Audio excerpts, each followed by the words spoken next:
Okay, so this is day eight of 11 days of After Effects, and today I a lot about text animation, in particular working with the actual text animation um,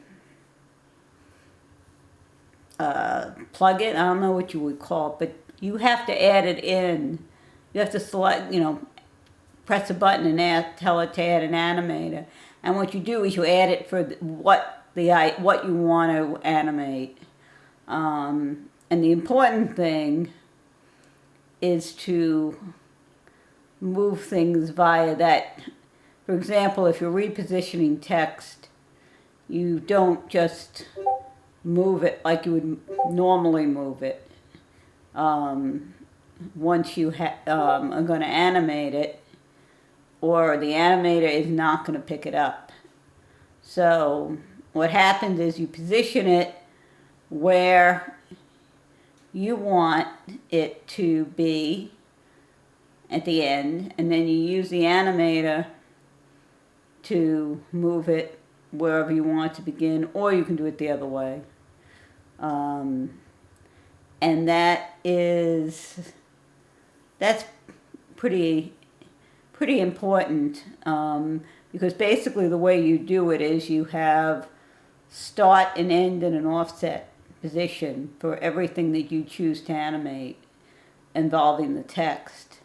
And there are things like position, blur, rotation, and I'm going to show some relatively simple challenges that we did at the end of the unit.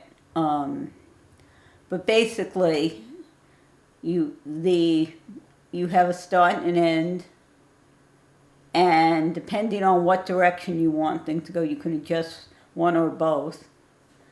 Usually it's one, or you'll instead use the offset. And generally what you do is the initial offset.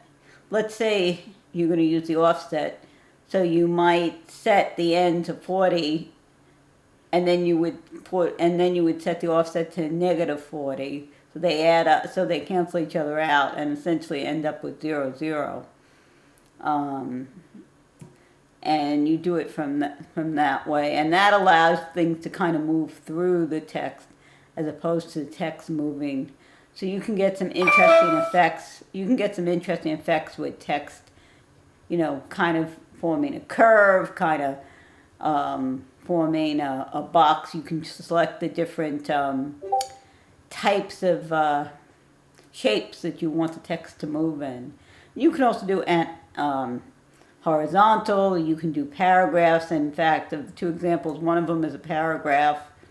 And often if you're doing a bottom 4/3, a bottom 1/3, or whatever they call it, you would have some kind of background, and that would be separate. You would animate that in as usual, and then bring in your text using this feature, this animation feature. And so that it's pretty sophisticated. Then now what I started looking at the end of the day is presets. So essentially what Adobe has provided is a bunch of animations that they set up that you can just bring in, and then you can adjust as you see fit. And so I suspect that's going to take me a good chunk of tomorrow, and then it's back to work. So the last 2 days I'm not going to get quite as much done. This is as I keep saying, this is a long course, 27 hours of video alone. And if you decide to go through it, I strongly suggest that you work along with him, because that's where you'll see all the little quirks, and you'll understand how you have to, adjust the text or do different things, or how you move an anchor point. Anchor points are important, and you have to understand the difference between, especially if you're dealing with a shape layer, one on the layer versus one on the items in the layer. Now with text, it's rather interesting is that you can say, I want anchor points on every letter, on every word, on every line, and that if you're doing any kind of rotation, that will determine how things rotate. So when you are deciding how you would like to have text animate, you have to think about all of that stuff. So it can get rather involved. I mean, there is a lot there. This is a big program, and there's so much that we haven't even gotten to, and I don't know how far we're going to get on certain things. I know they're going to get into expressions, and he briefly mentioned it in starting on the section on presets, because some of these presets do use expressions. And if you are a programmer, expressions are going to make a whole lot of sense because it's JavaScript, you know. And if you've done Java, you've done JavaScript. It's just makes a whole lot of sense. I was watching a video from School of Motion where the gentleman who's in charge of it, Joey, and I don't want to butcher his last name, but he did fascinating. I mean, he did the one who did the Giants video. I mean, this gentleman is very talented. He did the Giants video. He did one on using MIDI data to control animations, and that was very interesting. It's 2 parts, and in some cases he was getting the keyframe as an object. And if you know programming, you know an object, you can get different components of it.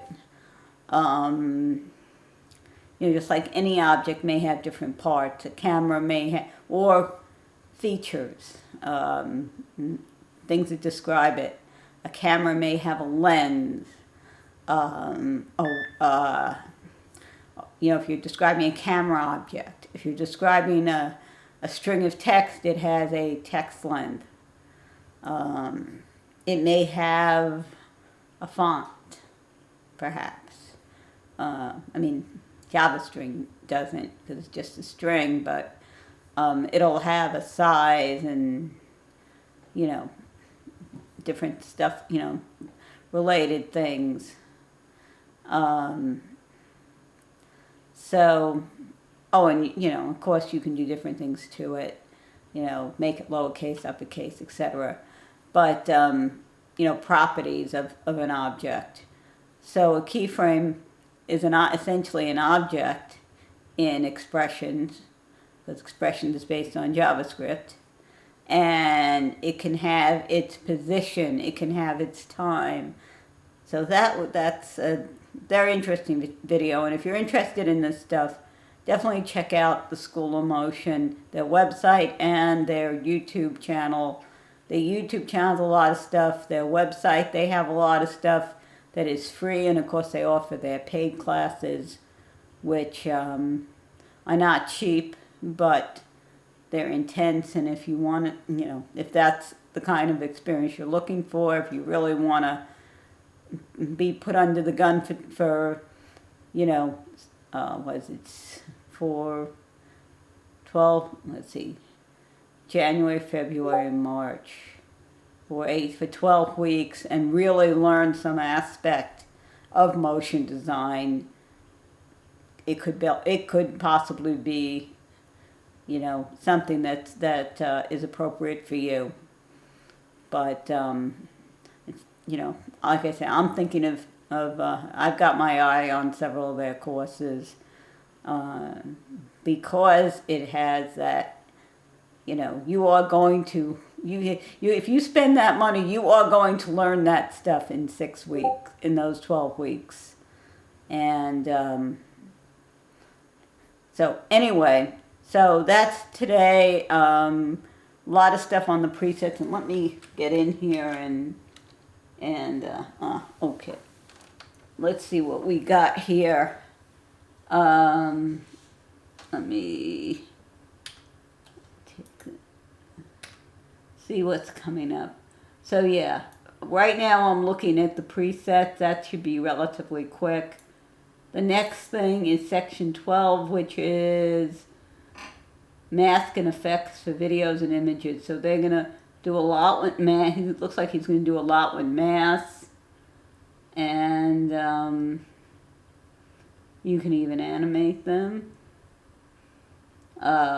Properties, a whole bunch of stuff. And then he gets into solid layers with masks, and not really talking a whole lot. Well, yeah, he does have a little bit on effects, grouping, time games with motion, time. So he's gonna get into that. Yeah, there's quite a bit coming up, but I think the presets is going to be relatively quick, and then the mask will probably take a bit longer, especially since there's a practice activity there. So anyway, that's all for today, and Happy New Year, happy and healthy New Year, and I will see you all tomorrow.